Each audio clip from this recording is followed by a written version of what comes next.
Welcome back to another video. If I help y'all any kind of way, like, comment, and subscribe. Today's is another piggyback video off the intake removal. All right, as you can see, this is a two-part intake, and this right here is the upper intake gasket that has to come out. And this is the bottom portion that sits down right in this area. Basically, it's very easy and simple. You just take these 8 screws, these 8 screws out, and this pretty much falls off. But you want to be careful with this because it is it's just plastic and it can crack. So be very mindful of that when you taking it off. Just don't let it fall and hit the ground. So basically, what I'm going to do now is remove this gasket here. Very simple. And I'm gonna clean this up really good here. All this stuff has to come off. All this stuff needs to come off and clean up really good. If not, your gasket is not gonna sit well. You need to clean this off. A good way to clean this is with some brake clean. Makes it a little easier. But I'm also gonna go with a razor, and I'm gonna show y'all how to do that. Clean it up with a razor. Just that alone, wiping it like that, was pretty good. But I like to get it really clean, so I know I won't have no mishaps.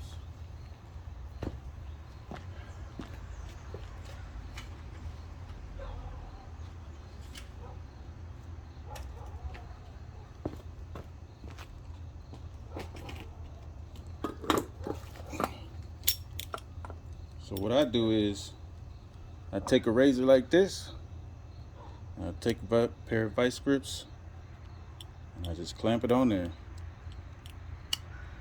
And it works pretty well. See how it comes off? Now I could use a regular scraper, but I don't have a scraper, so I just use what I have. You know, you can just scrape like that.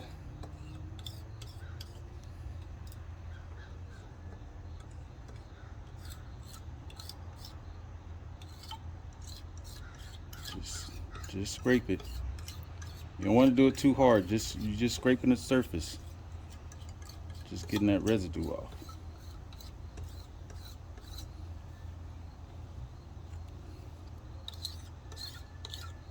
Just getting this residue off. That's all you're doing.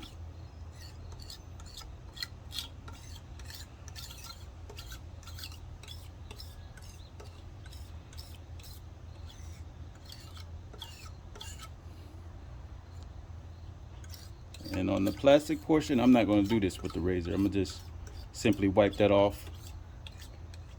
And I think they tried to fix this before, but they didn't tighten it down tight enough, because I was able to just about get it off with my hand. So as you can see, the razor is doing a good job there. But I'm not going to bore y'all with this. I just want to let y'all see how to clean this properly. But what I'm going to do next is get the gasket and put it back together, and then I'll have to put it back in the vehicle. So I'm gonna try to give y'all pointers as I put it back in. Let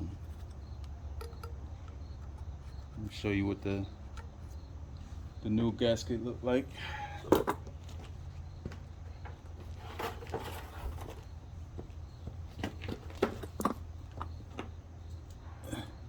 As I always do, I always match up, make sure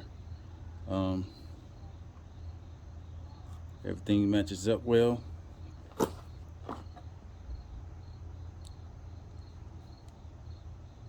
Clean. But I'm gonna finish this up. I'm gonna put this back on, and I'll be back with you guys. All right, I got the intake in now, and I'm gonna try to give y'all some pointers when putting it back in. Make sure you want to have all your wiring out the way, because if not, I tell you what, you're gonna end up crushing something or pinching a wire or anything of that nature. And this EGR tube here is very hard to get around, so you gotta work your way around it. And there's a wire in the back on the passenger side that you want to make sure you don't pinch underneath the intake while you tighten it down. What I do is just go around the intake and feel, make sure ain't nothing caught it underneath. And then after that, I haven't bolted it down yet, but I will be starting from this side, working to the opposite side, back and forth until I get all the bolts tightened down. It should be torque down, but some places you just can't get a torque wrench. You just got to go by feel. After that, basically I'm just tighten this tube down here, tighten that down, put all the wiring back together, and then put the alternator in, all the wiring on this side, the boots and coils and everything. And that's pretty much it. Same way you took it out, same way you put it back in, but just be mindful of the things that I mentioned there. Your gas lines, make sure you put them on properly, because once you start it up and that gas just start gushing out, you might be in big trouble there. But if I helped y'all in any kind of way, like, comment, and subscribe. I appreciate y'all watching my video.